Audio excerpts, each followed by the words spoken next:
We're going to be starting this session of Imaging the Future with this profile or this origin in architecture. And so the themes that we'll be addressing this morning, we'd like to talk about territory, space, the impact that digital technologies can have on the work of architects, or at least a conception of space.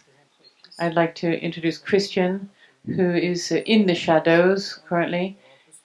We'll be sharing and have a back and forth perhaps during our presentation.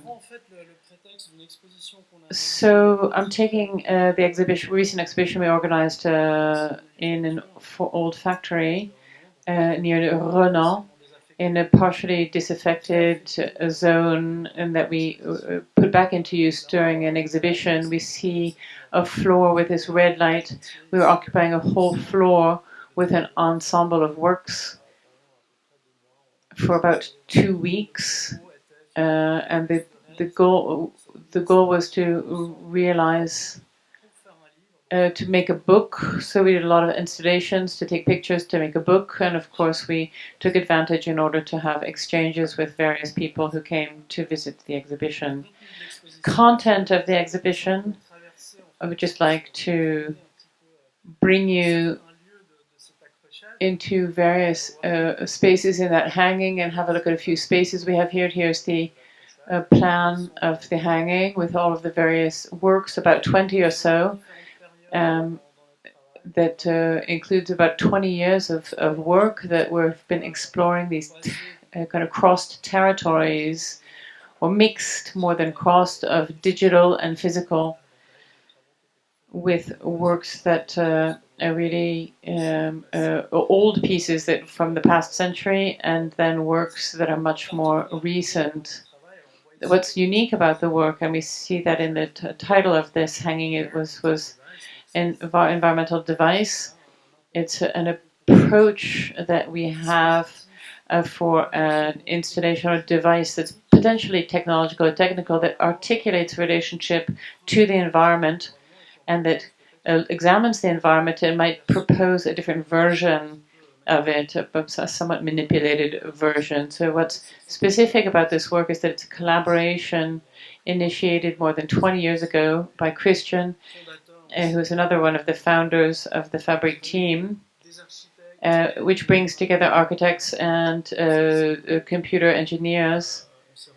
We met in the labs at the EPFL doing our postdocs, and we had the opportunity to meet at a time when the web became really general public, general audience tool, with the awareness for us that networks, internet in particular, was going to transform our relationship to space and to the environment, the relationship between people.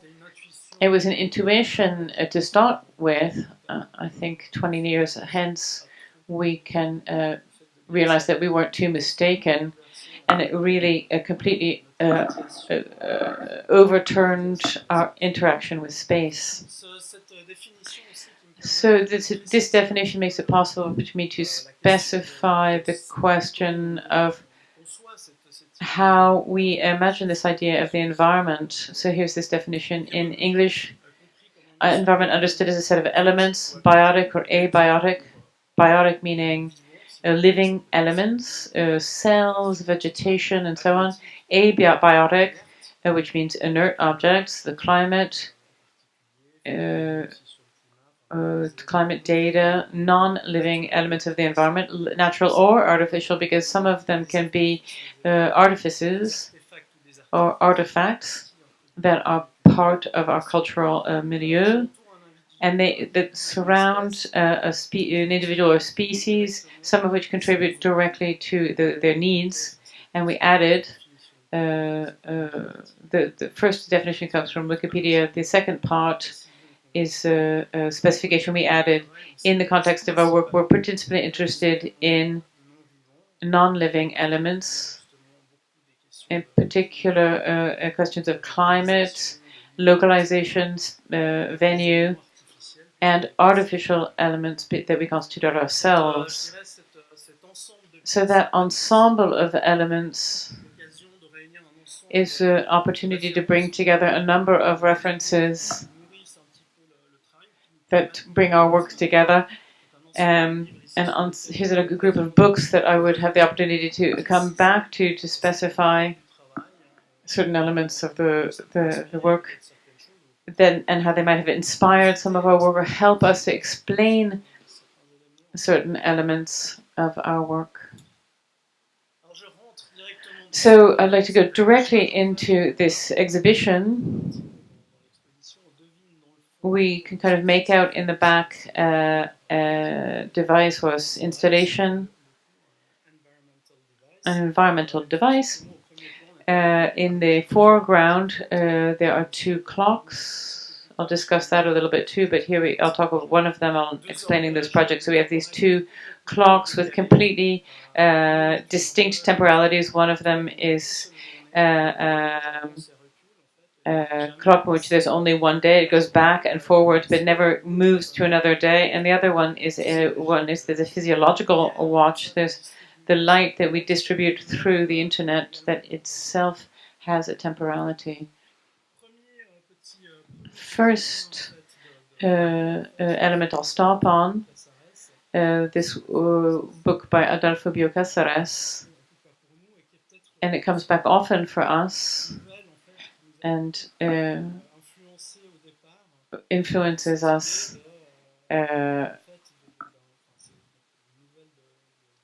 It's a story by Casares that talks about a fugitive arriving on an island, and what happens, a lot of strange things happen there. People who live on the island, but the fugitive in question can never make contact with those people.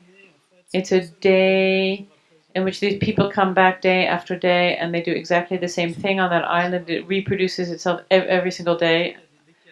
And little by little, there are some little disconnects that happen there. Two suns, two moons, kind of interferences, strange elements that come into the story. The book was written in 1940, published then anyway. It was a form of extrapolation, or maybe even a utopia about cinema, imagining a time when cinema, or the machine that captured reality, which was film at the time, could develop to the extent that it would be able to seize the entirety of reality and reproduce it. And that's what happens in this novel.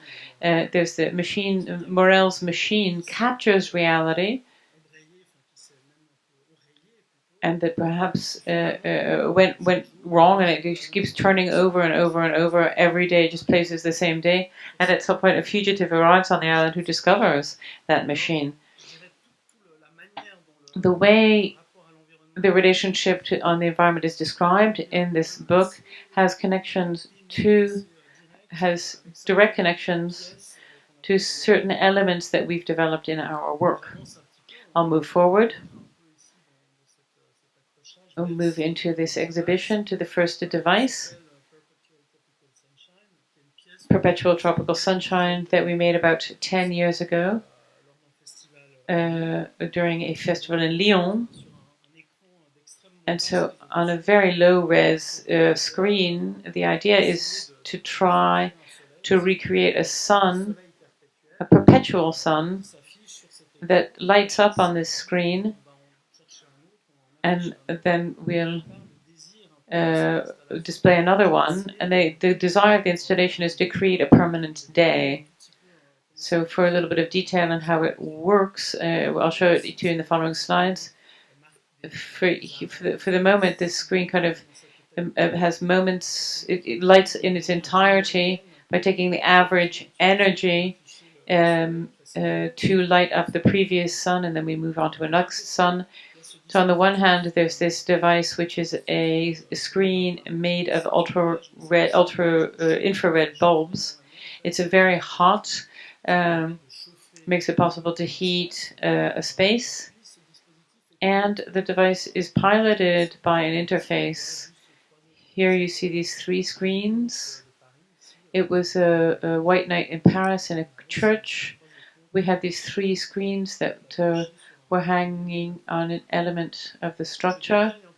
So just briefly, we get into the interface. So in the system that piloted the device with these 3 screens, these 3 states of these 3 screens. To the left, you have the sun. It looks a bit like the moon, but only because of the filters, so that we can film the sun. In the middle, climatic information about a specific place: Wanarakanta in Australia, Santos, Brazil, and Swakopmund, Namibia, and then the localization of that place on the planet.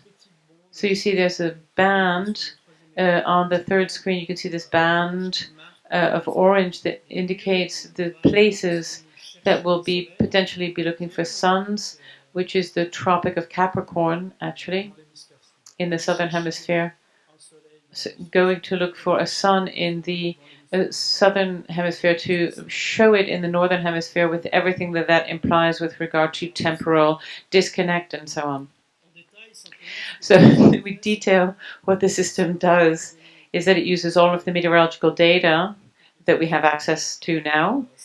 It selects cities where the weather is fine, sunny, mostly sunny, partly sunny. It selects only the weather is nice, with the time zone of that city. Then we get additional information. What's the temperature outside? What's the visibility like? And so on. A whole a group of parameters. And then it localizes that place on the map. Here we're in South America, GMT -4, in relationship, therefore, to the city of Leòn at the time. And then it displays a sun that corresponds to that place at that time. So if we were Elon Musk, we could install cameras everywhere around the Tropic of Capricorn. In our case, we just created an enormous database of sun images that corresponded to these images, mostly sunny, partly sunny, at different times of day. Then we display a sun that corresponds to that, and then the system functions as if it were in real time.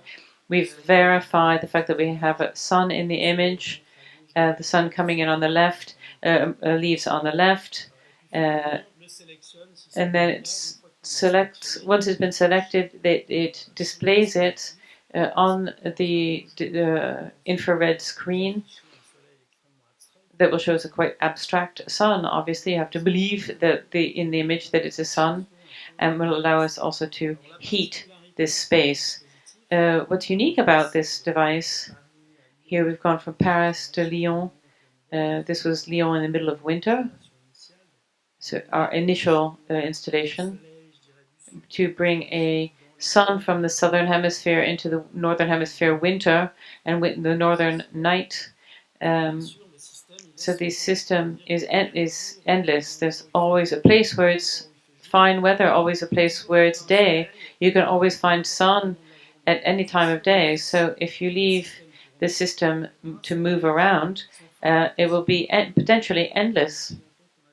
As long as we have energy, it's just going to keep going.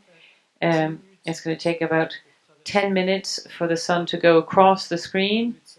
Sunrise, sunset in 10 minutes, and then we'll go get another sun and display that one, and one after another, endlessly. So what the device potentially creates, here's the image of the sun as it sets, is a form of continual day, if you can imagine what that might be like, but with micro-temporalities that last about 10 minutes. For us, in our work, we learn as we do. So, of course, we're interested in questioning the environment once we create these devices. But after that, we wonder, how can we inhabit these spaces? If we inhabit a climatic rhythm that lasts 10 minutes, what is that going to have as an impact on behaviors, living conditions, and so on? And I'll get back to that. In the exhibition, there are a lot of places where these devices are captors, sensors, where we capture the values of humidity, temperature, light, also Wi-Fi signals. And we have environmental data that has an impact on the physical dimensions. There's also the immaterial dimension, the digital dimension, the power of the signal, connectivity. So I'll keep going here. We'll move further into the space of this exhibition in the factory. It's also a bit later because it's now night outside. And now the light, it's only the light of the device that's lighting the venue. And once again, we have the light of this installation and a kind of sculpture or pavilion that we see in the background is another installation. So this one has a dual nature. It's an installation and a device that we created at the time, a scenography actually, for a play. And it can be used in both. It can be used as an installation with its own life, or as something that we control partially in the context of a narrative system in a theater. What's unique about this piece is that it was created with the idea of to try to make objective corporal surveillance. It really was dealing with this subject. It was called global surveillance, and it's kind of an over-equipped surveillance system, and we're trying to make the processes visible. We see that there are three stands, masts that have various technologies that light the place that's being observed. Those three arms have systems interacting with the physical environment, surveillance cameras, also sound surveillance, and then a system that observes the digital systems. There's a scanner that's scanning all of the devices that are nearby, and then the system creates statistics about what's happening around it. So these elements that make up the structure, screens that make it possible to display what the system is analyzing, and then we have different elements that are used for this installation. And so now we're outside of the installation, and here we're creating it at the EPFL and the lab in Renan with Christian, who is doing some tests in the background there. I just wanted to give the detail about this installation. For 3 months, these 3 cameras observing the space, it dictated the form of the piece. The visual cones of the cameras are visualized by the cables, and the forms we see on the ground are the projections of the camera, of the image that the camera is observing. So the observed space is entirely materialized, even if very delicately, by the structure that constitutes the object. So we're always using the trio 3 microphones, analyzing the sound space to determine where the sounds are in the sound space, and then to analyze the network around the system. With an interior zone, so it's not the same to be in the zone when you're being observed by 3 cameras, by 1 camera, or to be outside of that zone.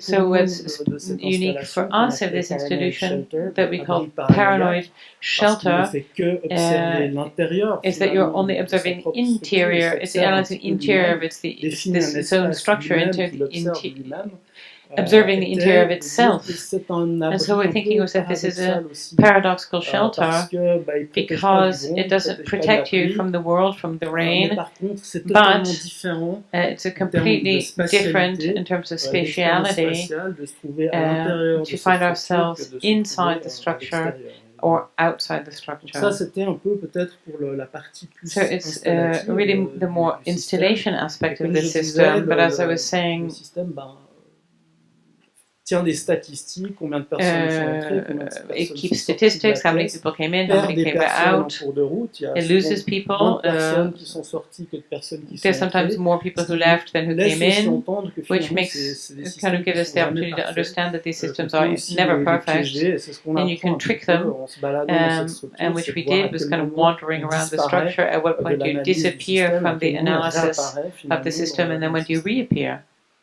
Et puis donc l'autre partie And then the était other part, je dirais la partie plutôt théâtrale, the more avec theatrical cette part, pièce réalisée, écrite was et réalisée par in un this théoricien pièce that was français qui written and s'appelle realized Alex by a French Zadin. theorist named Alex Zadin, Essentiellement who ici, on works utilisait cette specifically, structure mostly en tant on qu'élément using the qui structure allait as an analyser le element that comportement would plutôt des comédiens analyze the ici, et toute behavior la of narration de la actors, pièce and the whole était narrative of the play construite was à partir des données constructed around the collectées data collected auprès des comédiens. by Donc vraiment or une about narration the un peu, je dirais, actors. temps So réel, it was a donc real-time même sur narration l'agrégation de données on the auprès des aggregation comédiens of qui jouaient data à from l'intérieur de the cette actors who structure. were acting within the structure. Donc une deuxième pièce qui traite de A nouveau second, d'une another certaine work façon de that ce désir, deals cette with this utopie un peu desire or étrange de strange collecter utopia of l'entier du réel collecting et essayer the entirety de of reality d'une and to certaine façon. reproduce it in a way.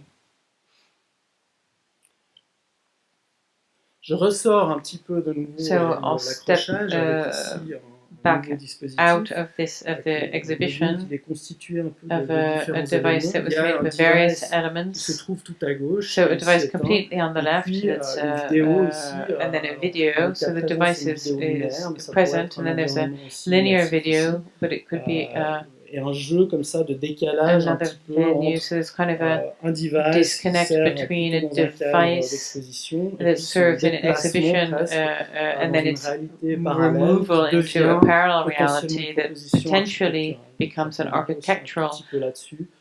Mais proposal. d'abord, je m'arrête sur le But device first, I'd like to lui-même, look at the device itself, simplement pour dire qu'on est de nouveau un to peu say that comme le we're premier once again device que je vous ai like the montré, first device. cette installation avec les lumières It's an infrarouges, installation with dans un the système infrared. lumineux. We're La in différence a ici, c'est qu'on luminous essayait system, avec ce but système here instead of the d'introduire un infrared, rythme jour, we're jour-nuit, installing a qui était basé day-night sur un rhythm satellite. that's C'est-à-dire, based on on a prend la satellite. vitesse de rotation d'un So satellite we autour take de la the Terre. En speed of 90 rotation minutes, un of a satellite va around the faire world le in tour de la 90 Terre, donc minutes. il va avoir A satellite will go 45 around the minutes de jour, Earth, 45 minutes 45 of minutes day, de nuit. 45 minutes of Ce night, dispositif and this reproduit device un peu cette reproduces that variation-là. La lumière passe variation. The derrière le light système, goes quand elle se behind trouve the grosso system, modo de l'autre côté de la Terre, so si vous the voulez, other side of the et Earth, if you revient like, devant and then comes quand on back in front repasse of it dans la partie when we become the illuminée du système, illuminated part la of the rotation system, terrestre.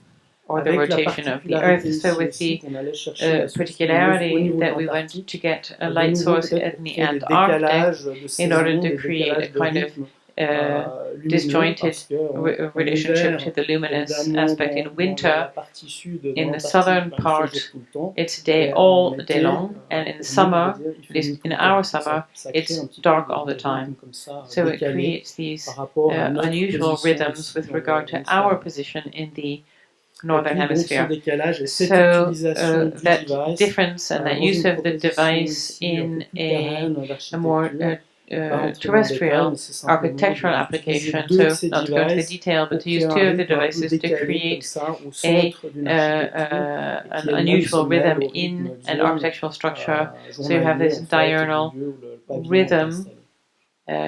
inside of this building. Petit arrêt encore ici So sur a little une ressource en fait, qui est stop cette on a fois resource complètement here, autre. which is completely Un travail different. de Carsten Nicolas A sur work by les Carson and moirés. Nicholas Alors ça se présente vraiment comme une grande étude des motifs on the moirés, moiré, donc vraiment assez systématique, avec des motifs créés avec des overlapping, lignes, des of motifs fading, créés avec des courbes, des motifs of créés fading avec tones des that are systèmes created radio, with même de radio la couleur, systems, donc or vraiment even with l'idée que color, voilà, qu'on peut and the évidemment créer idea des that you moirés can avec un create ensemble de patterns. these Cette fadings, étude systématique plutôt visuelle de personnes Nicolai. Nous, ce qui nous moires, intéresse là-dedans, c'est que c'est we're presque une interested analogie, in c'est une manière de décrire is finalement l'espace having a system contemporain. that allows us to Et describe the je dirais contemporary le mélange space qui and the peut mixture se that passer might entre le happen, digital et le physique. the On a mixture un of digital ensemble and de niveaux qui physical. s'additionnent. So On all peut these dire dans layers that l'espace add physique et dans up, we l'espace have this digital avec ses physical space, digital potentiellement space ces with a décalages de potential temporalité. On vit tout le temps dedans, disconnect ces of décalages de temporality. temporalité. We're always we're living with these Et plutôt que de parler d'une complexité, separations of time, nous, and ce qui nous to intéresse, c'est peut-être examine d'essayer the complexity and to try d'identifier to justement ces moirages. identify C'est-à-dire, these qu'est-ce qui se passe dans moirages, l'addition de these ces couches, et quelles waterings, potentielles nouvelles structures these combinées, overlappings. éventuellement simples en elles-mêmes, And so these pourraient devices that émerger are de cette simple in combinatoire. themselves, Vraiment but they l'idée might, du moiré comme so the presque idea of the une moiré condition spatiale as a dans laquelle spatial on habiterait audition aujourd'hui, in which we qui might serait le live today, résultat de which is cette the combinatoire result entre of these digital et combinations physique. between digital and physical. Ce qui m'amène à revoir en Which fait leads toute me cette to approche-là. re-examine Donc, c'est 100 this mètres de exhibition. longueur avec tous It's about ces 100 rythmes meters long with all of climatiques these comme ça qui se climatic perturbent les uns les rhythms autres, that are disturbing each créant other potentiellement ces situations and de moirage. creating these Et situations l'arrivée of sur moirage. le dernier device avant And so here, d'entrer these un peu very sur last des outils devices aussi. that we'll have a look at Projet un before we peu go into the particulier ici tools. qui se A présente somewhat sous specific project l'ensemble d'écrans. that's presented on a Une group lumière of aussi qui screens, éclaire cette a light structure that's lighting lighting this structure, the light that we use for the qui est en photography, réalité un and that is climat in reality an artificiel artificial climate, once again. qui s'appelle Deterritorialized Living. It's called La deterritorialized particularité de ce living, climat, c'est que c'est and un what's climat unique inversé. about the On climate fait is un that peu it's l'inverse inverted. que dans les autres We installations. invert what we've done with the other institutions, and the other ones we analyze the data and we do something with it. Here we create data. Deterritorialized living is an artificial climate in which we create flows of data from various parameters. Here we're inverting the relationship to the climate. Generally, the way we act in a natural climate is that we might, how we're going to dress during the day, we'll get dressed in the morning, be active during the day, we're going to relax and kind of get more tired at night, or unless we're involved, there's some other stimuli involved, but our natural rhythm would be this diurnal rhythm. Here we have a climate that's based on the activities of the network. I'll come back to this image. It's the global activity of the networks on the image over the last 12 or 13 hours. In yellow you have the Americas, green Europe, Africa, and blue Asia, Australia. So sections of the planet and the intensity of the network activity. So we try to transmit that, we base ourselves on that activity, and then we say that in the climate it's more daytime, it's warm, there's more or less oxygen or CO2, and by following rules we can create data. So here are parameters for the air, parameters for the detail of the air, the various molecules that are present, and here's the detail is the capacity to address those parameters and use them for the installations, and finally the last parameters, the air. After air we have on the lights, the lumens, infrared, ultraviolet, and temporality as we evolve through the climate. So it was the clock I showed you at the beginning, where we're in a day that never really starts and never really stops. Because if we consider the network activity, they're always active, more to a greater or lesser extent. There's never really a break. So it's a continuous present unfolding in that way.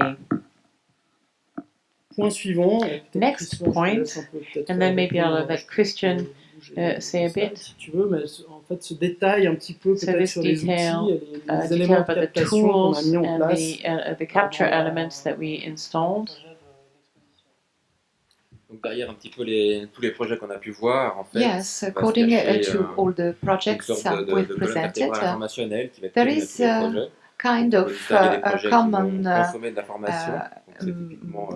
information access. With the first project we presented, we are looking for all the meteorological informations we need to create this artificial sun.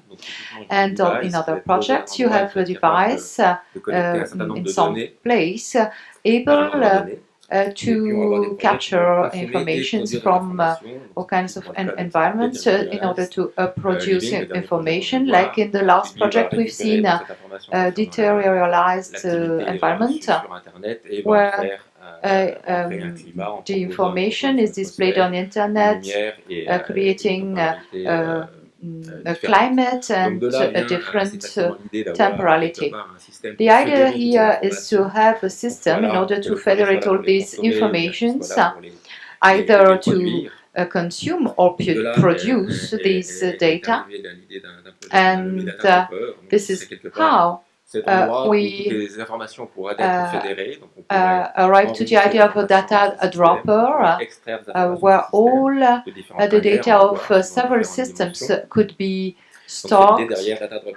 That's the idea of data dropper. Beyond the fact it's serving our own project, we open this platform so that everybody can use this platform to download data and retrieve them. Everything is in open access in this platform, and everybody can use the data, so we follow collective spirit. Basically, that dropper is the place where several fluxes are combined, and you can feed it. For instance, you have a thermometer, a temperature captor, relying another data dropper, and all the data federated. This is the action we call drop-off and pick-off, allowing you to send data and retrieve them. But of course, all the data stay at the disposal of everybody and are serving our projects. The interface you see here is just a website data dropper dedicated to humans, but behind it you have a system of data where data are fed into the platform and retrieved, etc. According to our collective spirit, all data are available and can't be used for fraud or dishonest purposes. Other systems existed of a similar nature when we launched this website, but every time for such an open data system, in the end it was becoming private and used for dishonest purposes. That's why we wanted to finish and terminate our project and purpose. That's why we legalized it all. Here you see an influx of data creating a data space that is behind the data dropper. That's what I was telling you before. Here you have a value being created behind the data creation. You can identify a geographical location, allowing you to find where the data were generated, or you can know where on the Earth the temperature is of 15 degrees. So you have different entry points in the data dropper, allowing you to cut the space hidden behind the data dropper in order to access these data sets. for creative or pragmatic purposes. Here you have examples of data series, for instance, the humidity across the space, and you can measure different data, not only the last ones available. Here, luminosity, humidity, weather, these kind of data were are coming from capturing projects. They were fed into the data the dropper, and the representation is exactly the same, but produced by a deterioratorialized. Yeah, you find the influx that was calculated by the device, the project. If you want to try the atmosphere suggested by the system, you will also retrieve all the factors composing this atmosphere, oxygen, etc., etc., nitrogen, and you can reproduce this gas mixture in spaces that become completely artificial. So this is a series set of data that are available. You can have more or less critical data. Now here, sur le système de captation qu'on a vu au début, donc qui permet effectivement de system. un certain nombre de données à un endroit donné. So you have all of this data in a specific space, and you have in the installation space that we showed at the beginning of the presentation. This capture system is going to feed the data processing, and I'll show you an application that will use the data directly and allow the application to have a kind of a sampling of the space and an image of that space it's working into this. This is a research-oriented capture that's called atomized functioning, and it has available to it a certain number of basic atomic elements, chairs, office furniture, chairs, desks, and so on, and what those items are used for: chairs for relaxing, desks for working. So it can show us that. It also shows the environment that it gets through sensors. So typically in this image we have the Wi-Fi spectrum. Throughout the space, we can identify that the source is in the center of the space, and that the network is more or less effective based on the elements of the building. The application of all of this will be to propose an organization of that space using these furniture elements, using more intelligent rules, along with the data that will make it possible to analyze what's happening in the environment. So here we have an example of the beginning of the iteration of the application. These are the elements that you could position the furniture, and the application will start to fill up the space. The idea is to create a space that's humanly accessible. We're looking for proposals that we would not have done as humans. We basically give the algorithm the power, and it produces things based on the data that we could not have been able to interpret so quickly, and then the system will make iterations.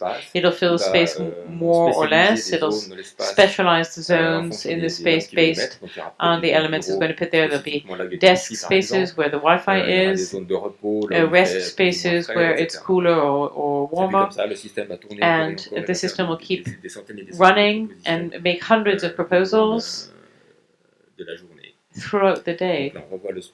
So here we can see the Wi-Fi spectrum throughout all of the exhibition spaces. And here we have the first step of the iteration. The exhibition space is completely empty, and so some of the atoms that I talked about, they represent seats, sensors. The little black antennas are the data sensors that are going to feed the system. Here's another example of a possible map of temperature data. The exhibition was taking place at night and early in the year, so it was quite cold. I'm sure that the temperature varies. We're not in the context of a constant temperature environment, which gives the system more contrasts that it can exploit. And we can see that little by little this space is going to get increasingly dense to the extent that the available atoms will be added and the data will become more specialized. Another kind of a datascape based on the sensors is humidity. Once again, an iteration from the application. It's getting increasingly dense, and when you get a stable situation, it'll start over again. Here's another luminosity datascape that serves as a source for atomized functioning. I'm going to let Patrick finish here. We don't know how much time we have left. We could go on and on. Okay, we have 5 minutes left. So I'll conclude with that.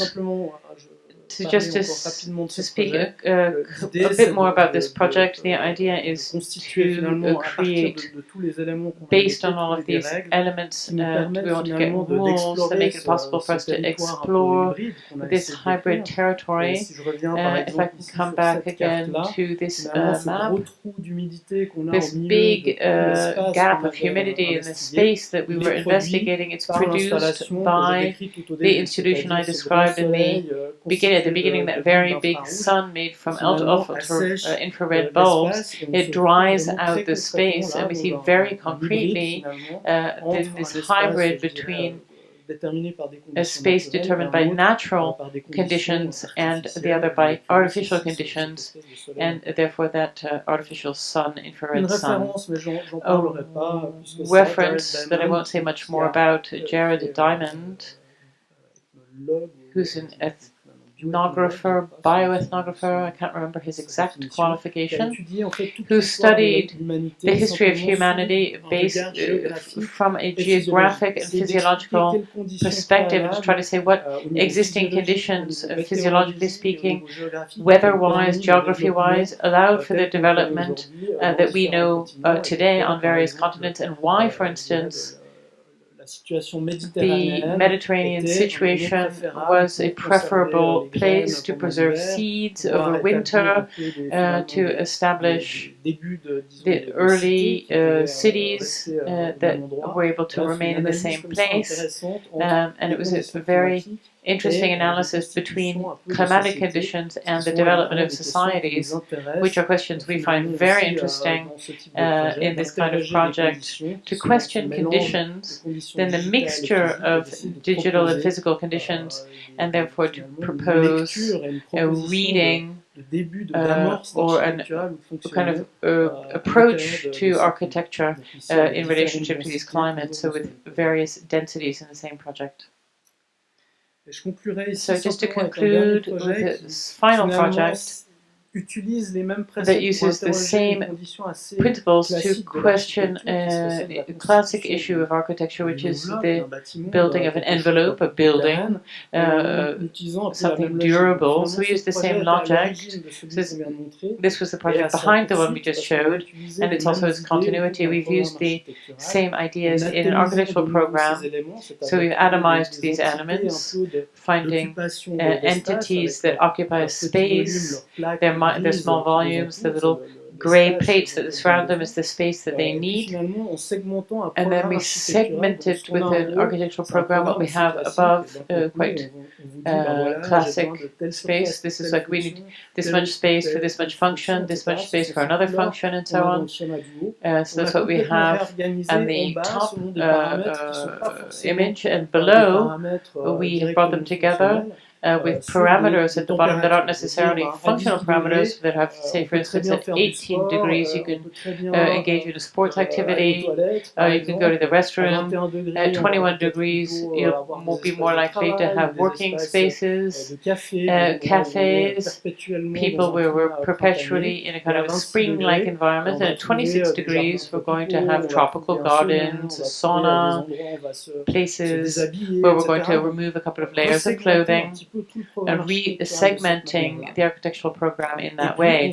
So then we'll try to organize it around 3 climatic zones and move toward a kind of a proposal of volumes. To go into the detail, this was an architectural competition. These zones are materialized by the 3 very large elements that are artificial parts that are separated, conditioned, that try to maintain a specific climatic. White is 18 degrees, gray is 21 degrees, black is 26 degrees. Each one playing an idea of the light is that if you light on the white one, it's going to reflect the light and so on, the albedo effect. And so we have these various devices, we have these major light systems. The 18 degrees is ultraviolet cold light, then we have white light at 21, and then we have infrared at 26 degrees. So all of this constitutes the starting point for this system with the elements that are devices that capture information and reproduce it, and then we start to distribute in a kind of gaseous way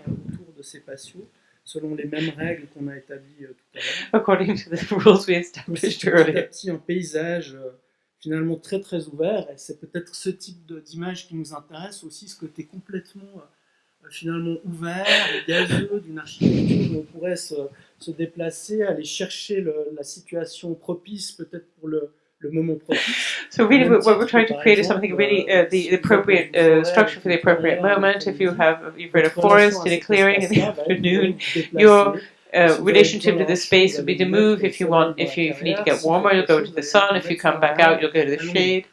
L'architecture finalement est même une architecture. And we'll have a kind of digital architecture, highly technical ones could have the same relationship, quite basic relationship to the positions that they create, and then we migrate within the structure.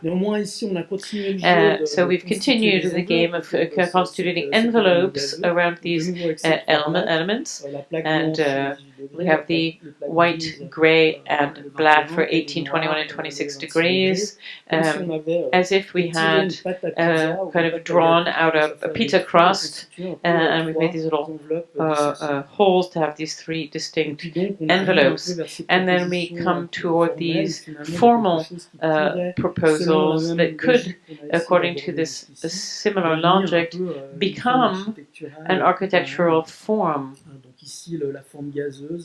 So here's the gas form, then we wrap it in shapes, and then it comes closer to the image we have of architecture, somewhat experiment. So this is the experimental effects of potentially we have no barriers inside. We might have toilets inside the bedroom. These things that are all mixed together actually to have collisions of the spaces that we know. We're confronting, instead of having the kitchen, the bedroom, and so on, we want to mix it all together in moire conditions, so these layering conditions. And what kind of proposals does it mean for organizing our space? So the patios that we have, the passing before, around them, some exterior images, and then we'll yet again, we can imagine a similar reading for a territory or a landscape and propose spatial occupations of that territory. So we're going to finish there. je laisse cette référence. I'd like to leave this reference without any explanations. It's really something, it's an important reference for us, the mixing of spaces. Thank you so much.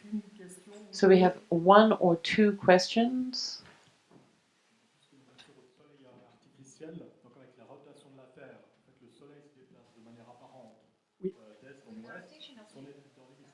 Sun.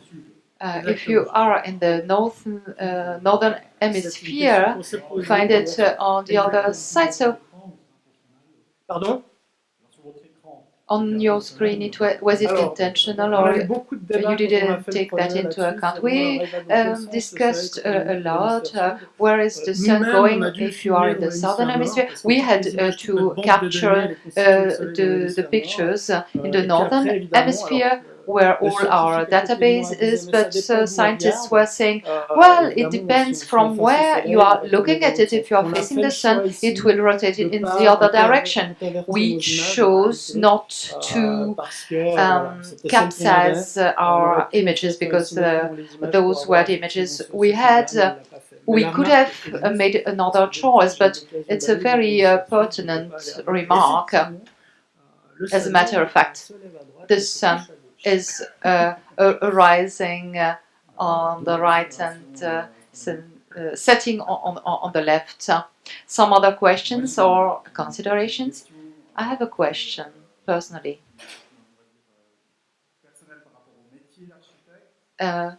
Considering the profession of the architect, in your way of placing the data in the center and building the house around, does it inspire your own creative work as an architect? Are you not tempted sometimes to intervene and say, here I would like to act, or you always place the data above you? Well, it is a rather explorative project or research project we are doing with Patrick, and somehow it's not direct. You don't have data generating automatically a shape. Even artificial intelligence has only the intelligence you put in it. So, in the end, we approach data and creation through data or artificial intelligence, and analyzing these data and translating them into space. And you found this approach already in the rules. We said these data creating like dust in a cloud, aggregating itself around the gas components, and we are interested in investigating these creations. This is our architectural proposition. But we don't say, oh, that's cool, let's draw lines, add elements, furniture. No. Thank you. We'll take now the next group of projects. Thank you very much. Patrick, Christian. Okay, hello everyone. I will be talking about my work with volumes. I'm a choreographer. I'm used to do the real 3D we're experiencing now, but I always wanted to go beyond and dance has a particularity. The body in front of an audience is a place where you share the same time, space, dimension, like right now performer and audience are sharing a moment. We will all be 1 hour older when we come out. So this sharing of temporality is the kind of magic of contemporary dance, but it's also constrictive because all these bodies are sharing the same space. Movies I always find them interesting, and as a choreographer I always wanted to make a movie, but making a movie out of one of my pieces, I found it difficult. I think it's a different alphabet, and you need very specific knowledge in order to be filming dance. So the only dance movie I would like to mention is the one directed by a French, Swiss friend. So I always wanted to do it, but I never dared. When I watched Spina by Wim Wenders, I was fascinated in particular by the first scene, especially if you watched it in 3D, with the Sakharov spring. You then really realize all the potential of stereoscopy in connection with dance, because what is lost, the volume of bodies, the space between the bodies, all that is lost normally on screen, you find it back in 3D. If you film in 3D, you are almost in the same situation when you are watching dancers, and in the 3D cinema, dance becomes much more interesting. So I found it interesting that technology made it possible to produce a 3D movie much easier than 20 years ago. I was fascinated, and took me 5 years to finish the movie, mostly because of financial reasons. It was difficult to find support, but I managed to gather all the money necessary, and I made this 3D movie called Warm. I'm showing you an extract of it.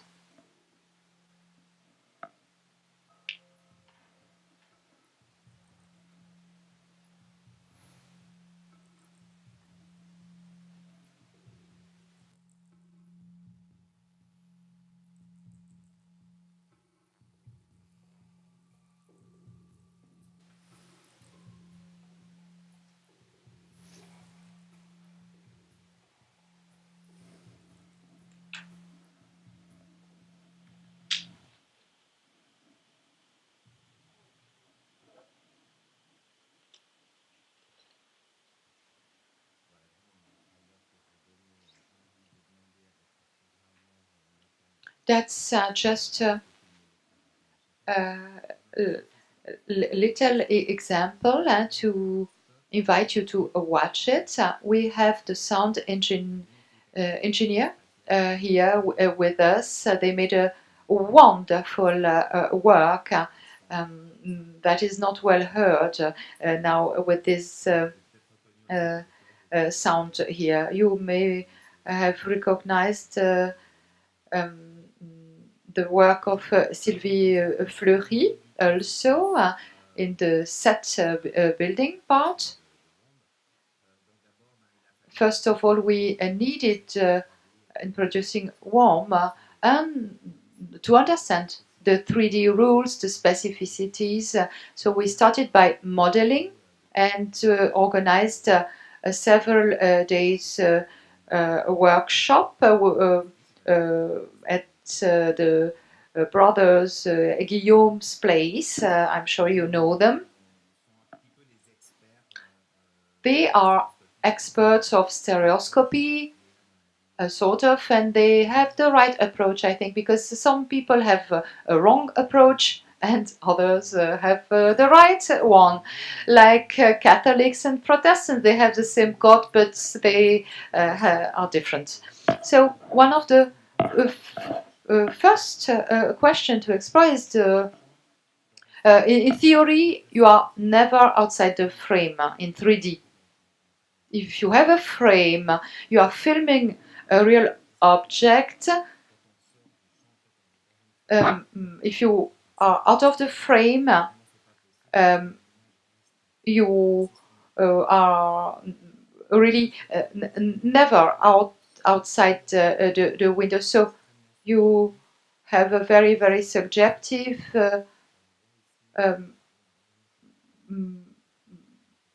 eyesight, vision on the screen. Here you see you have a triangle coming from our eyes towards the screen. Everything which will flow towards our vision must stay within the triangle. So I follow the principle of filming a frame. Here the little theater in Versailles, of the Queen in Versailles. It's Renaissance. At the time they were using candles, and they used augmented depth to create depth. This is a wonderful theater. I was never there in Versailles, but I know you have panels that are rotating. You can present a dining room, a kitchen, or a wood, for instance. Because I had this idea of a triangle going from your eyes towards the screen, and then you have a double triangle that is developing itself from the camera. I was also influenced by the movie by Scorsese, Hugo Cabret. It's a very beautiful 3D movie, it's more for children, with very beautiful sequences towards the end where Méliès is filming in 3D, in 2D. So you see him in 3D filming in 2D. Méliès couldn't move his camera at the time, so you had to move the sets in front of the camera, and he found theatrical solutions to cinema problems. He's said to be the first inventor of special effects. Maybe he was also the... I'll come to that later again, but I believe Méliès at the time knew that half of the audience had never seen animated images before. We were at the very beginning of cinema. On the contrary to the brothers Lumière, who were really technology inventors, they were not artists. So towards the beginning of our project, we made trials. I wanted to become more confident in directing crews. So I organized trials during several days in Lausanne, and there we built a set and I tried to direct all my team, the crew, and I felt very at ease, very confident in the end. If you have a real set around, it becomes easier. Here the set was built so indoors. Patrick Tresch, the director of photography, is well known to you too, I suppose. In stereoscopy you have two positions, as you know. The by chain effect, what comes out of the screen to propels towards us, and the other way around, a screen plane.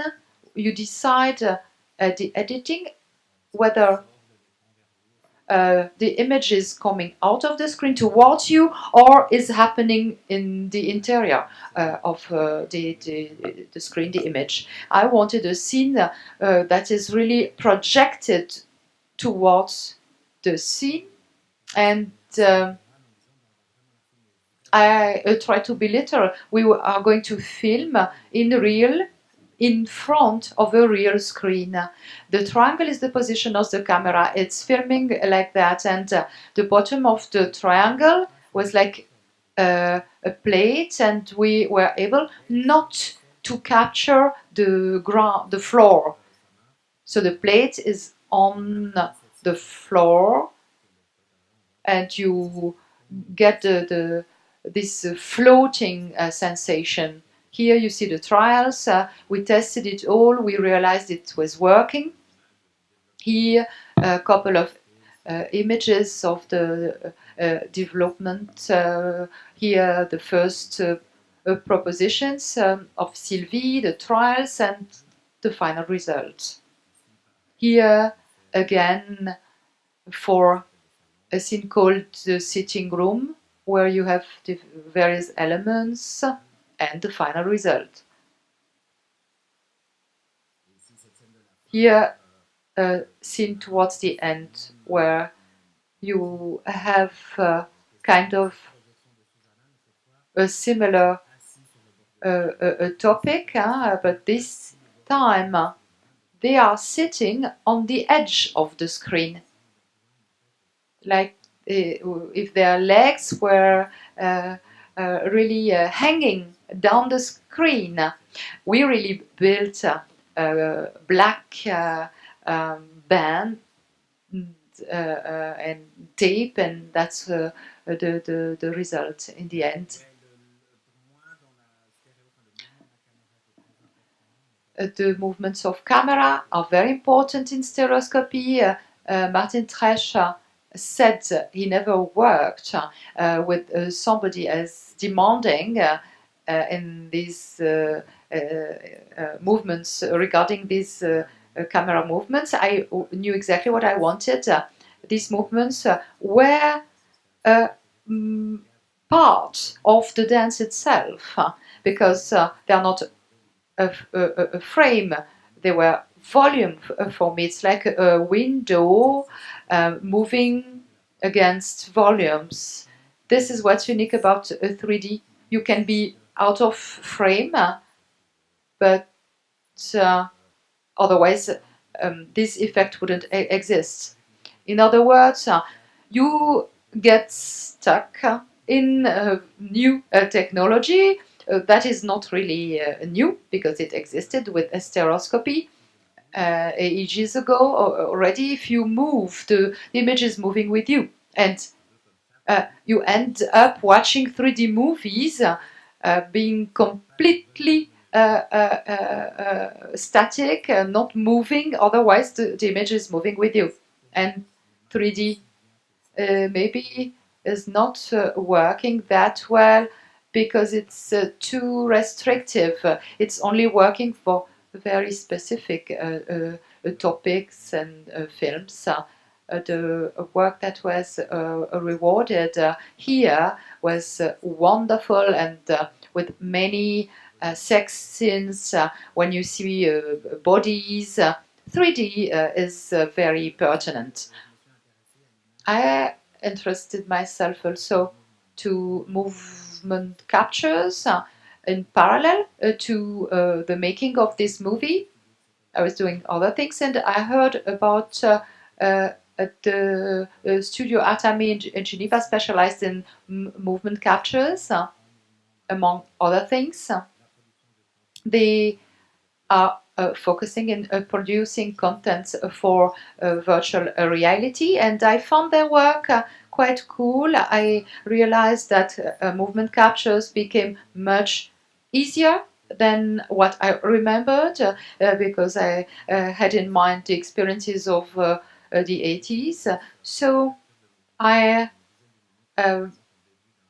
decided to have a scene with movement captures of several minutes. One remark, this is a projection made from behind on the image of the desert, but you have 3 projectors, one green, yellow, and blue. So you have 3 chroma, and the shadows become colorful. And I think it works very well. Here several images of the movement captures where I was playing with the camera. With my mouse, I was moving the camera. It allowed me to take very different angles, and you end up with bodies that were moving on the floor, but they end up in the air. And now I would like to talk about a more recent project that is going a bit further, I think, because when WOM came came on the screens, the people kind of got fed up with the 3D. And maybe it was a pity because I got the money too late, in fact. Even Godard has problems in financing his projects, so the situation is rather hopeless. So I had to do different things, and I created a 3D play. Told me we have a new system that we can integrate in our demo. Come and look at it. They have now an immersive system. You are equipped with a backpack with markers on the hands, on the feet, and virtual reality Google goggles. And you can move through the space with several people, like here, for instance, next week you'll be coming, but you'll be equipped with your backpack. You will see yourself in the shape of an avatar, and the other spectators also in the shape of avatars. So I did this, and I saw myself dancing with Susanna. Susanna and I worked together, and it was fascinating to. It wasn't so much seeing yourself, but seeing a body in movement and being able to move around it and move around it while you can also make movements yourself. There's an embodiment phenomenon that makes it possible to also to be present. So I'd like to show you a bit of a trailer. There's not much of a spoiler effect, don't worry, and then you'll have a better idea what I'm talking about.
So the spectacle has been, the show has been produced. We've done it in a couple of countries. We've had various, very different audiences, and we see some quite constant realities of wonder, the wonder of seeing these dancers that are 35 meters high, because they really are 35 meters high, and then tiny little dancers that are only 20 centimeters high. You're in a real space with a limit, which is that you can't go beyond the real space, but it's really quite a vast space, and you're really in a house. So I think the feedback we've had is about the technology, and then the work. It's something that's beginning. There's something there's a beginning, a playthrough, and end. We're beyond a demo kind of phenomenon, which is the reality in VR festivals. You see things that are really, you don't really know if it's just a demo or how would you say it? A kind of test episode for something that's in production. So here we have more and more original creations and complete creations. So really lucky to have this. We have this immersive approach. Here we have a bit of a description, as you saw, and we explained it already.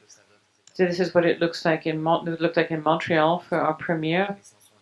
The installation that we had there in a shopping mall during the parallel section of the Montreal Film Festival. Being a shopping center, I wasn't super excited about it, but actually it was really interesting because all kinds of people, very incredibly varied audience, people who attended the festival, but also people who just wandered past. So just to show you a little bit how it functions, we do body scans, photometric, classic, quote-unquote classic. It's one of the ways that you can capture the volume of a body. It's about 60 cameras that give you a volumetric vision of the body. It gives you kind of a strange skin. You look a little bit as if you've been run through under a steamroller. Here on the bottom, so flattened, and then you have a skeleton, and then you give there's a volume. The skeletons are then in the motion capture studios with infrared cameras. Here we have an icon system. The people are really, really skilled here. So this is an image of what you can see. It's really the brute motion capture before you put the envelope on it. And here a few sources of inspiration in that relationship to very, very large characters. I'm a choreographer, so I work in the limitations of space. I make a show for a stage. I use what exists, and I function in real time.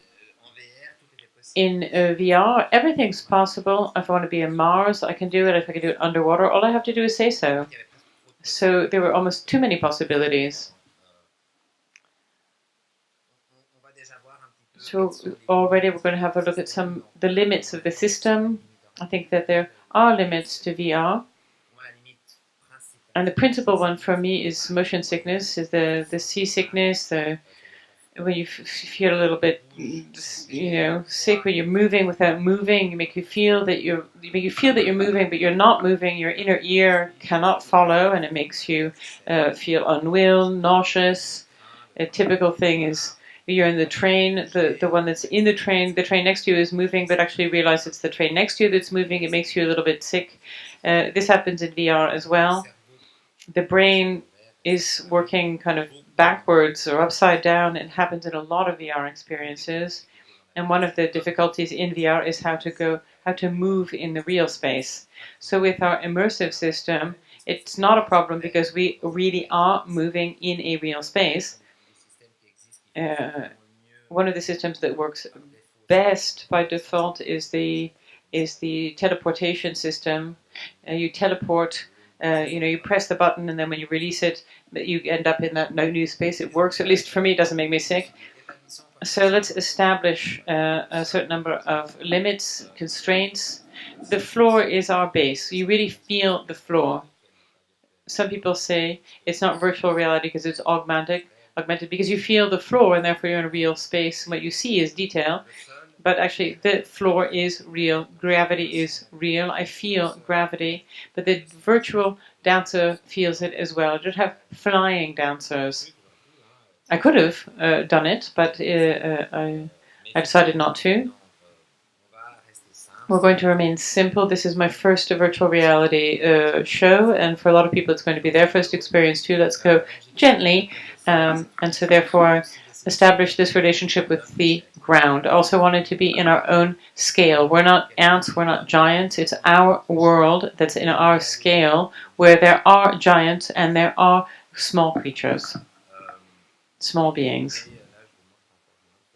Here's another photograph. This is Rod Boeck, an Australian artist on the top who influenced me a lot.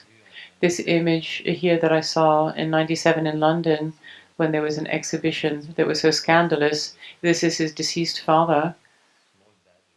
I believe it's called Small Dad.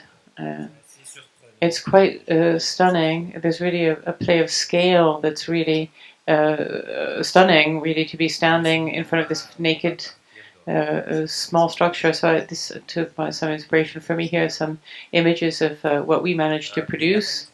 But we had to find solutions. And one of the biggest problems was how to move, how to change spaces. So we have 3 different spaces, and I wanted them, sometimes in VR, experiences take place in one place, in one forest or in one house. Why? Because it's simpler to do that. Because it's not easy to change spaces, especially when you have 5 people who are moving freely in a space that's so limited. So at first we start in a desert. So if I want them to move in the desert, it's not possible. We can't put them on a little moving sidewalk because they're going to be they're move without moving. Nothing really happens, and it's going to make them unstable. But I said to myself, we're in Switzerland. We're going to use a lift, and so the change of landscape is going to show people work. Actually, elevators work quite well because you don't really feel the up and down movement. As an anecdote, a friend of mine who works with Amazon tribes, and they brought them to Europe once. One of the things that they found absolutely crazy was that they entered a room, and then when the door opened, they were somewhere else. They found that absolutely fantastic.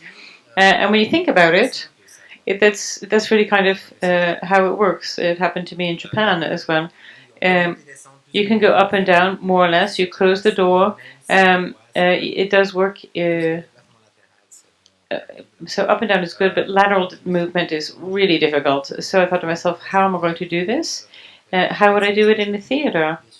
Because a theater is a completely defined, closed space. You're obliged to wait for the change of scenes, change of sets, change of conference speakers. We know it doesn't really take that long, but we put up with it. Do we change sets when the audience can see? Do we close the curtains? Do we have an intermission? These are things that you really have to decide on each time. And so I thought, if I'm going to change sets, I have 35-meter giants. I'll use them. So actually, they pick up the walls and they build the house around the 5 spectators. So you have walls that appear and they end up in a loft. And then at the time that when we remove the walls, they're in yet another place. So we used these tricks, and this is where the technicians are amazing because they have these ideas and they implement them. When the giants bring the walls, you already see through the window the landscape that we're going to have, that you'll have when you remove it. They call them magic windows. So just a few more images I'd like to show you that illustrate. Here we're in the loft. We have a number of well-known paintings that have been placed in the loft. and that all have to do with the movement and the body. The sets and costumes were done by a Belgian stylist I've worked with several times, and he participated in the creation of this set in the with a 3D graphic designer. They worked together on those sets. I also wanted to create a small team. I thought it was more interesting to work with a crew for a long time with a small crew than a short period of time with a large crew. I think they really paid off. Tristan and Camille Martineau worked on Womb and VRI. These were really my teams. So the idea is to create a kind of an approach to interaction in VR based on the principle that it's possible that people who come from the live performance have good intuitions, and it seems, in fact, we have a lot of intuitions with VRI. There are no examples, actually. Nobody's ever done a show like that. There's very little to see in VR. In 3D, you have to go look for it, but there's really VR. You can't base yourself on anything. And when you do see it, you can see that they haven't really resolved a lot of the issues. So actually, you should really go with your own intuitions about how to manage the constraints. Really, live performance, people have good instincts for VR because it has a lot to do with real time, so solving problems that are related to real time. We mentioned this as well. How do you tell a scene? How do you describe a scene? I have 6 degrees of movement. Yes, I can look behind myself. I didn't do it a single time during the conference, so it's principally what's happening in front of us that we're interested in. So I really feel that in a live performance we have good reflexes about time, the passing of time, the entrance of a character into your field, the time that they'll take to move, the time it will take them to leave the frame. All of these indications of time. There's somebody here. Now we're looking to this other person. Something's happening there. The other person is left. We can't come back to the first character. All of these movements of your gaze is quite common for us, because the point of view from your first row of the theater or from the last row in the theater, when you're developing a choreographer is developing a scene, any trained choreographer is going to look around throughout the theater. They're going to look at their angle of view, the sound, what do we need to correct in order to get a compromise from the point of view of the people in the front row and the people in the back row. This is really quite common for us in the field. So the project in the future is to continue on this track, which is a choreographical undertaking. That's the reality. But we want to do is create projects and to think and make VR become more accessible to people in live performance, whether it's theater or dance. But for us, what we noted, or at least mine as a choreographer, is that in VRI, the choreography was as if augmented. It was as if people don't necessarily understand, or they're not very sensitive to it. They said, "Oh, I don't know what to say. I don't really know anything about that." It's an excuse for saying I didn't really like it, but we didn't simplify the choreographical language, which can, we have to admit, be a bit difficult to grasp. In VRI, we didn't have those issues at all. It was as if all of a sudden the language of proximity and the narration without words, everything was completely understood almost automatically, universally, by all kinds of people in different countries. There are no words, so there's a universality with regard to language. There's not that barrier. So that's where my thinking is now. And these are the questions I'm asking myself. How can we move forward?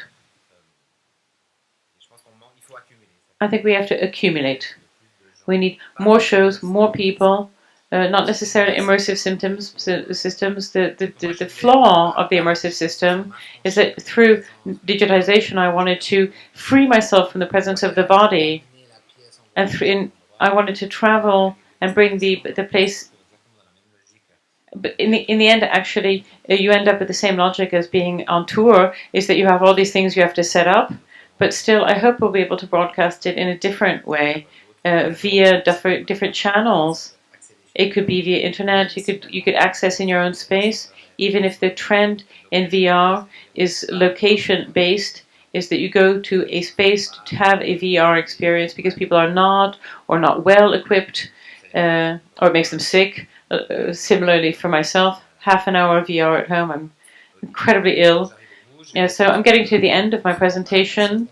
For those who don't have the patience to wait till 2019 to come and see us here, very soon you'll be able to go digital games in Yverdon-les-Bains, and then you can come back again and see it in Neuchâtel next year. Here are the dates on the screen. You can feel free to write them down.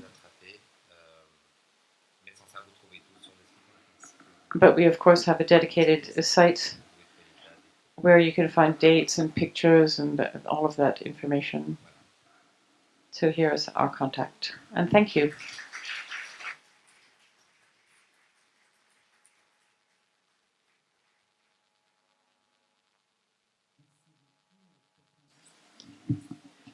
Thank you so much. One question before the break. We'll have a round table in the early part of the afternoon when we have all of the guests, and you can ask all of the questions you want then. So just one question now before our break. Thank you. Would it be accurate to say that you're moving in a direction that's less alive? More and more shows in which the dancers are not actually on stage.